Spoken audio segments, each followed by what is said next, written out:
Hey everybody, it's Jesse here from Zumber Home Inspection.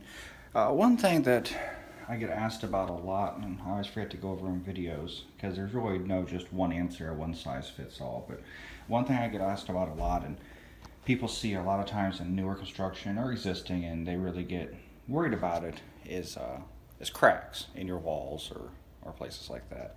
So I'm just going to go over here's just an example, and you can might not apply to your case or something like that, but here's just an example. So I'm inspecting this house, nice house, 6 years old. It's on a crawl space, so that means we're on a wood floor. And there's that guy right there. So a lot of times somebody might be doing a walkthrough of a house and I see a crack like that. And because structural and foundation companies want to get out there and assess your house, and I mean, they're not going to fix it if it's not broken, but they have to tell you things to look for. One of the things they tell you to look for is look for cracks around doors and windows, which is true for structural movement and settling, but it's rarely turns into anything nearly as big of a deal as actual structural issues. So many times, if you see a straight vertical crack around a doorway, usually it's a couple inches in or even a couple inches off to the side. Typically, that's going to mean is it's just a poorly placed drywall seam. They probably had a sheet of drywall right here, a sheet right here, right there where the seam was. It's just a weak spot and it cracked. One thing home inspectors look for is a thing called differential movement. Is one side of the crack moving away from the other? Like a glacier or like or we look for if the crack starts hairlining, gets bigger, starts creating a gap. So we're looking for, has there actually been movement, or is it just a spot where a seam was and now there's a crack? Unfortunately, you could probably tape that and have a drywall specialist come out and plaster that and probably come back every year, because wood expands and contracts, and we're on a raised foundation here. We're on a wood floor on masonry block pillars down there, and drywall doesn't move much, and wood moves a lot actually with heating and cooling and humidity. Anyway, so crack like this, then you can do a little bit of your own investigation, because actually if there was a lot of movement, for one, the actual door jamb will get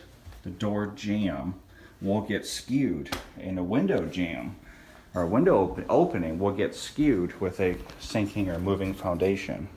But the actual window or the actual physical door that's attached on the hinges is still always going to perfect 90-degree angles, because obviously it's not attached to the house and I'm moving with it. So as you can see, this door still freely moves. It's still very flush in the 90s in the corners, so it's unlikely there's movement. And actually, if you go to the other side, looky there, no crack at all. So if there was some, bad movement in this corner that was causing that crack above the door, it's unlikely to just have, since this is a single 2x4 wall, it wouldn't probably just caused it on one side. Things to look for that should be a bigger red flag, but by no means there's an actual foundation or structural problem, but diagonal cracks out of the corners. Now that's not uncommon, but it's just something to look for where there could be some settling or movement.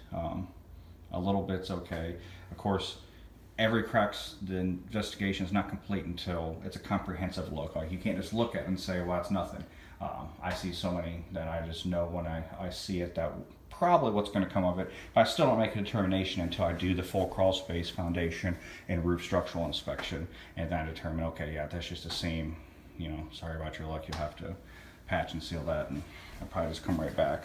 But that's about it. That's what I have on drywall cracks. I get asked about that a lot of times. The buyers are with me doing a walkthrough, and they're like, oh, what about this crack here and this crack there, and what about this? And which is fine. I want them to point it out. But typically, those small cracks you find, and even this one, I mean, it looks bad, doesn't it? But it's just a poorly placed seam, and I didn't find anything else with the roof or the crawl space or the attic structure that is causing any type of adverse structural effect on the home. It's just kind of a poorly positioned seams. There is drywall methods for cutting in doorways and windows that would prevent cracks like that, but sometimes it can't always be followed, but if you come out here, everything else looks,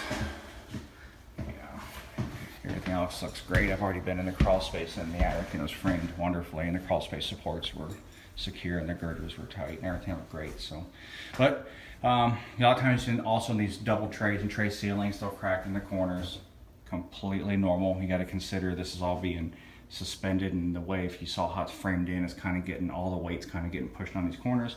All this wood expands and contracts with the heat and cool up in the attic, and drywall doesn't move that much. Obviously it's gonna have to give somewhere. So unfortunately in double and triple tray ceilings, you're probably those cracks in the corners eventually. They happen. Doesn't mean it was built wrong or it's poor structurally. It's just houses built out of wood. Wood expands and contracts. It's natural. All right, that's all I have for now. If you have any questions about your house or anything, you can always just shoot me an email or give me a call. Other than that, my name is Jesse, 931-278-5400. It's 931-278-5400. This is Jesse from Zumwalt Home Inspection. Have a great day.